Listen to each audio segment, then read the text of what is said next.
Paytaxtın Nizami rayonunda Konstitusiya gününə həsr olunan tədbir keçirilib.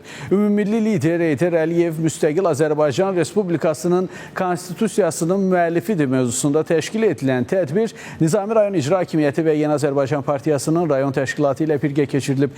Konstitusiya və suverenlik ili çərçivəsində keçirilən tədbirdə çıxış edənlər vurğulayıblar ki, 30 illik yubileyini qeyd etdiyimiz Azərbaycan Konstitusiyası ölkəmizdə geniş miqyaslı qanunvericilik və institusional islahatların əsasını təşkil etməklə dövlətimizin müstəqilliyinin, suverenliyinin və ərazi bütövlüyünün qorunması, hüquqi dünyəvi dövlət quruculuğu, vətəndaşlarımızın layiqli həyat səviyyəsinin dünya ölkələri ilə dostluq və əminamanlıq şəraitində əməkdaşlığın təmin edilməsi kimi ali niyyətlərin həyata keçirilməsi üçün mühüm qanunvericilik bazası rolunu oynayıb.